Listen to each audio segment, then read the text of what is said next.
What's up, everybody, and thanks for joining another episode of Handles. My name is Lorenzo, and today we are going to talk about the bottom. So before we get to our story, don't forget to subscribe to this channel. You're missing a lot of stories. You got to catch up. So take a second right now, subscribe to the channel, and we're going to go ahead and get started.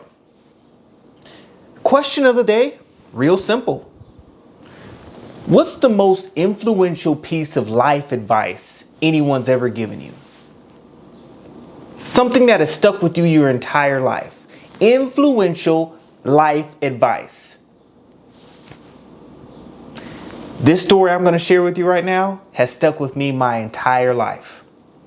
Let's get started. Everyone has a grip on life. Everybody feels like they have a handle. Afraid to share the mistakes.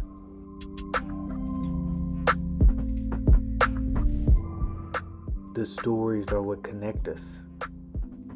They're the key.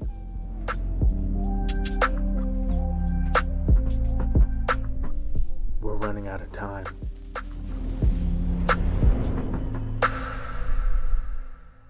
So I get some free time. I connect with one of my mentors, and we've known each other for years up to this point. He says, come on out and spend some time with me and the family. We haven't caught up in a while. I said, cool. So at this time in his life, he lived a little bit further out in the country, had a little bit of land, so on and so forth. So it was a little bit of a drive, but I took that drive out there to spend some time with him. I get there, hang with the family, and we find ourselves in the living room. And it's myself, it's my mentor, Carl, and his wife, Kathy. And we get to talking about what next steps look like in life. For me, just in general, like what's the next steps, Lorenzo? What is it that you want the most in life? What is it that you're reaching for? Tell us those type of aspirations. So Kathy says, hey, why don't you write them down and maybe we can just discuss a few of them. So it takes me a little bit, but I write down about 5 to 10 things that I'm reaching for, things that I really want in life. And we get this list. And she says, well, I'm going to start making dinner. Dinner will be ready for a hot second. But once dinner's completed, we'll go over this list, Lorenzo, and we'll connect on it. So, okay, cool. So Carl taps me on the shoulder and he says, man, let's go walk around for a little bit. So we go out back and he's kind of just showing me different things he has on the property, right? So we start by stopping by his farm, look at the animals a little bit. We go out to a lake that he has back there. He talks about what he does out there for fishing, different things like that.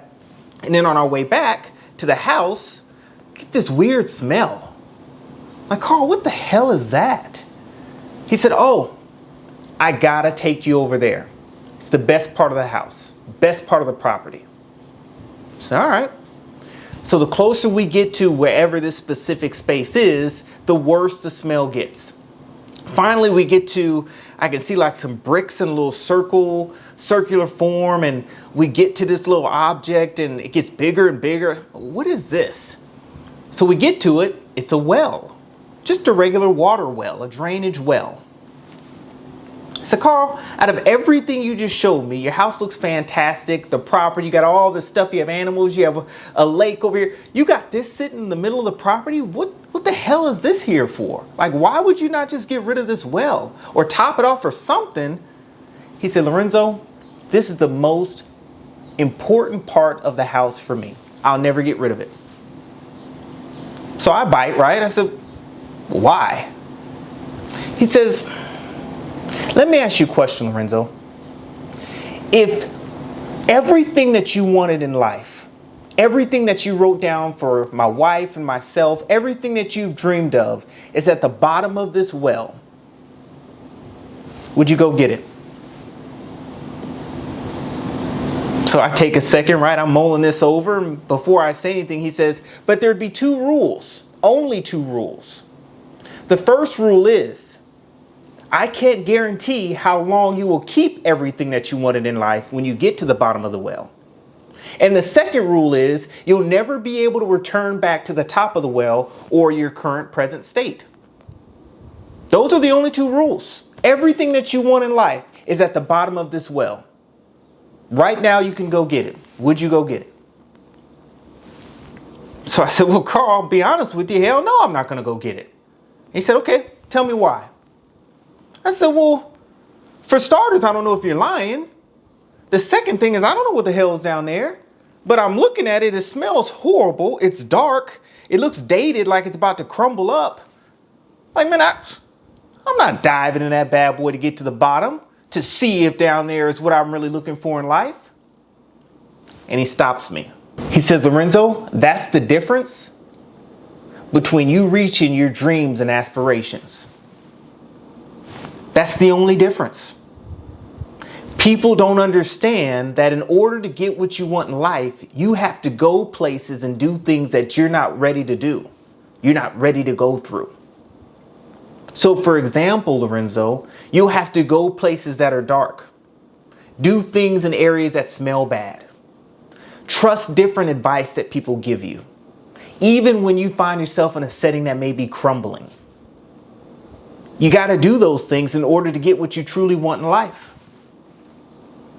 He said, every once in a while, you're going to run into people that have decided to get crafty and get a rope and tie it around a tree and kind of back their way down the well, maybe a quarter of the way, maybe half the way, maybe 3/4 of the way.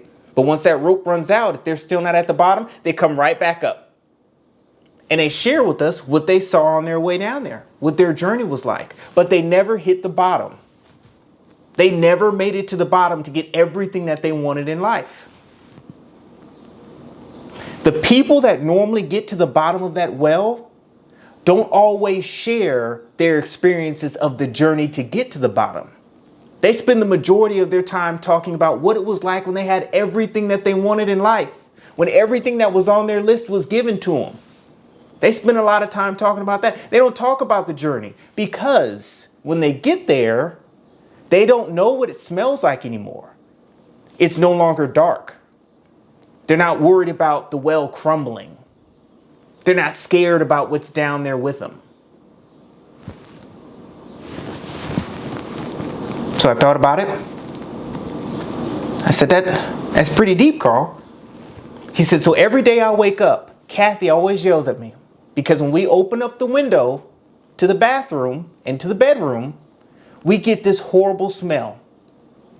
And he says, it reminds me every single day that I haven't reached the bottom of my well. Still to this day, I can't pass by, see, or even get something similar to the smell of a well without reminding myself that I haven't hit the bottom. So my ask is very simple. Don't focus on the description of the well like I did and try to justify not attempting to get in because of it. I can almost guarantee you too will eventually get tired of the smell. Thanks for spending some time with me. Hope it added some value. If so, don't forget to hit that like button and of course subscribe to this channel. Until then, I'll catch you guys next time right here on Handles.